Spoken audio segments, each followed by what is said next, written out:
Hi everybody. I hope you all had a good weekend. Hope some of you were out of school on Monday or at least had an in-service day with no students. But to get on with our assignment, I chose the topic of school district accountability. I guess because I chose it due to the school that I'm at now is really focused on that, and for once, with me being a special ed teacher, for once we kind of matter with the campus I'm on this year. So as the book stated, and I'm sure that all of you guys know, is that accountability of school is rated in three domains, which are closing the gaps, school progress, and student accountability. And that's how we receive our campus grades of either A through F. And one of the things that our assignment has to cover is how this affects teachers, students, and parents. I'm going to start off with how it affects us as teachers. I know with me, like I said, for once, it seems like special ed matters. And I don't see it as pressure because I do think our special ed kids do matter. And I think that they are fully capable of passing the STAR test. I just think it takes the right accommodations, the right modifications, make sure they're being implemented, and also with the gen ed teachers doing their part of it. And not just putting the special ed kids on a computer or sending them out of the general ed classroom. And it seems like if your school holds what our campus calls aware meetings or PLC meetings, the accountability is always discussed, especially on the closing the gaps part. With the campus that I'm on has a high economically disadvantaged population, and a lot of sub-pops, with the African American, Asian, Hispanic, and also special ed. So I think that's how it affects us as teachers. It gives us something, in a way, it kind of makes us focus more on teaching to the test. And I understand that as an administrator, they are reflected on based on their grade of what their campus gets and what their teachers do. It's kind of like a domino effect. If the teachers aren't doing their job, okay, the administrator is going to get the rundown from a superintendent, and then the principal is going to come to us as teachers. Like I said, domino effect. I don't think students fully understand the accountability. I just think that the pressure is put on them through us, through the principals, and I wish that, and I don't think that there is a way that they can understand the importance of it. I've only been with one school that the kids somewhat did understand, because they knew that their school was more than likely going to shut down and they were going to have to leave and go to another district and whatnot. But like I said, I don't think there's a way to explain to them the importance of passing the STAR test, or what effect it can have on their family, and things like that. Now I'm going to get into the topic of parents, because I'm a parent of a child that's in public education. This is my technically third year. My child is special ed, who is diagnosed with autism. Even though he's just in kindergarten, when we have moved to the past couple of districts, I'm not gonna lie, I have looked on texasschools.org, and I have made a list of campuses that are acceptable based on their ratings from the school district accountability. And really, I don't want my child to go anywhere that has less than a B rating.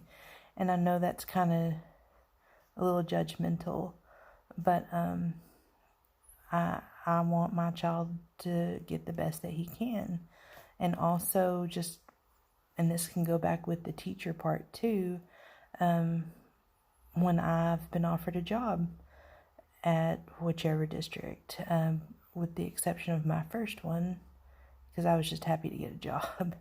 But with my others, if a campus has offered me a job, I have gone and looked on their school district account or their campus accountability. I know with a bigger district like I'm in with Fort Bend, it's a humongous district. It's like the 7th biggest in the state of Texas. There's going to be bad campuses, but then there's going to be really good campuses. So I've based my agreement to a job based on that, along with which school am I going to put my child in. But then again, with me being educated and an educator, I don't think a lot of parents understand the significance of school district accountability and what it can do to your community, what it can do to your district. The second district I was with, I'm sure probably none of you have heard of it, but it was called Winfield ISD, and it was in between Mount Pleasant and Sulphur Springs. Extremely small district, like maybe 7 kids in 5th grade. But I took the job. I knew the district was in trouble. I had some optimism for them because I loved the kids. The superintendent was friends with, but they were in deep trouble due to accountability.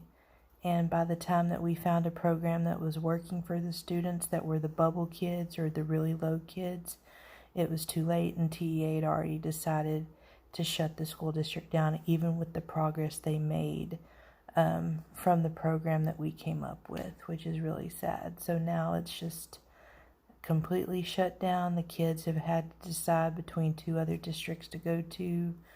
It's just really sad. And when you get to these high economically disadvantaged places, like I said, the parents don't understand the significance of the school district accountability or their campus accountability. Those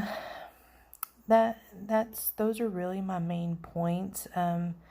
The book mentioned a lot of the codes that exemplify how this affects public education. I'll just go over a couple of them real quick. One of them is the Texas Education Code 39.053, which directs the Education Commissioner to adopt a set of indicators for accountability. Some other codes that I kind of took note of were, let's see, there was that one, as well as, my light's not very good in here. The Texas Education Code 11.253C that requires school principals to consult yearly with each campus level committee in reviewing and revising the campus improvement plan. I've been with 2 districts that have had a campus improvement plan, and I did not serve on that committee, but I just knew that there was one in existence. There's also Texas Education Code 39.301C that includes items like the percentage of students who graduated under the foundation high school program,